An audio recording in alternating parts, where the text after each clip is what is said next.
সম্মানিত ভিউয়ার্স, এটা হচ্ছে AC DC solar router conversion kit. জি হ্যাঁ, অর্থাৎ সোলার এবং কারেন্ট অটোমেটিকলি কাজ করবে। কারেন্ট থাকলে কারেন্ট দিয়ে, কারেন্ট চলে গেলে সোলার থেকে। এই জন্য এর আগে যে ডিভাইসটা ছিল সেটাতে হচ্ছে অ্যাডাপ্টার কিনতে হতো।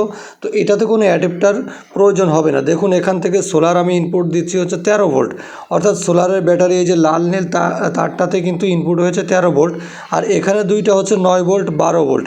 এটা হচ্ছে রাউটারের সঙ্গে যে অ্যাডাপ্টার থাকে সেই অ্যাডাপ্টার দুটো ইনপুট করেছি। বাকি আউটপুট এখান থেকে 9 ভোল্ট 12 ভোল্ট আপনাদের ইচ্ছা মতো নিতে পারবেন। দেখুন, রাউটারে আমি 9 ভোল্ট আউটপুট দিয়েছি। দেখুন রাউটার চালু, অনুও কিন্তু চালু রয়েছে, রোদের জন্য দেখা যাচ্ছে না।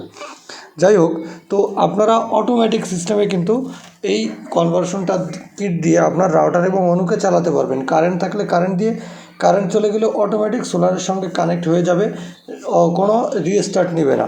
আর এটা আজকে আমি খুবই রিজনেবল প্রাইসের ভিতরে এটা কিন্তু দিচ্ছে, কেননা এটাতে কোনো রকম কোনো অ্যাডাপ্টার আপনাদেরকে আলাদাভাবে কিনতে হবে না। অ্যাডাপ্টার কেনার একটা ঝামেলা ছিল, যার জন্য অনেকে এই ডিভাইসটা কিনতে চাইতেন না।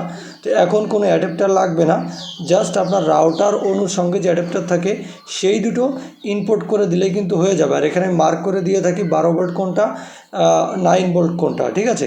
যার জায়গাতে যেটা খালি ইনপুট করে দিবেন, এইভাবে করে দিলে আউটপুট ঠিকভাবে আপনারা নিতে পারবেন। এই দেখুন, এই যে কারেন্ট থেকে সরাসরি এই যেখানে কারেন্টের লাইন ঢুকতেছে, এখানে ব্যাটারি লাইন ঢুকতেছে। হ্যাঁ, যে কোনো 12 ভোল্টের ব্যাটারি, সোলারের ব্যাটারি আপনারা ইনপুট করে দিলেই হবে। আপনার রাউটার অনুর কোনো রকম কোনো ক্ষতি হবে না। সেইভাবে আমরা হচ্ছে যাচাই বাছাই করে তৈরি করেছি, ঠিক আছে।